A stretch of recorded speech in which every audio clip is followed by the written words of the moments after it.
బాలీవుడ్ నటి ఈషా గుప్తా తెలుగు ప్రేక్షకులకు సుపరిచితురాలే. 2012లో జనత సినిమాతో ఇండస్ట్రీలోకి అడుగుపెట్టిన ఈ భామ బేబీ, రుస్తుం, కమాండో 2 తదితర హిందీ చిత్రాల్లో నటించింది. అలానే తెలుగులో వీడెవడు, వినయ విధేయ రామ చిత్రాల్లో నటించింది. ఆశ్రమ్ సీజన్ 3 వెబ్ సిరీస్ లో సోనియాగా మెప్పించిన ఈ బ్యూటీ బాబీ డియోల్ తో ఇంటిమేట్ సీన్ లో తుమ్మురేపింది. ప్రస్తుతం పలు సినిమాలు, వెబ్ సిరీస్ లతో బిజీగా ఉన్న ఈ భామ సోషల్ మీడియాలో ఎప్పటికప్పుడు హాట్ ఫోటోస్ పోస్ట్ చేస్తూ ఫాలోవర్స్ ని పెంచుకుంటుంది. అయితే ఇప్పుడు టీమిండియా ఆల్ రౌండర్ హార్దిక్ పాండ్యాతో డేటింగ్ పై ఓపెన్ అయ్యి హాట్ టాపిక్ గా మారింది.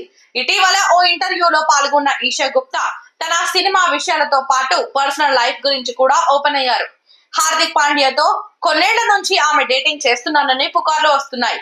ఈ విషయంలో ఇన్నాళ్లు సైలెంట్ గా ఉన్న ఈ ముద్దుగుమ్మ ఇప్పుడు సీక్రెట్ రివీల్ చేశారు. అయితే తమ మధ్య కొంతకాలం స్నేహం కొనసాగిందని, కానీ అది తాము డేటింగ్ దశలోకి అడుగు పెట్టక ముందే అంతా ముగిసిపోయిందని పేర్కొన్నారు. ఇంకా ఆమె ఏం చెప్పారంటే, కొంతకాలం మేము మాట్లాడుకున్నాం, మేము డేటింగ్ చేస్తున్నామని నేను అనుకోలేదు.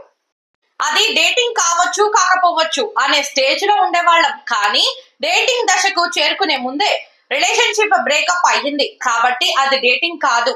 మేము 1-2 సార్లు కలిసాం, మా మధ్య బంధము 2 నెలల్లోనే ముగిసింది అని ఈషా చెప్పారు.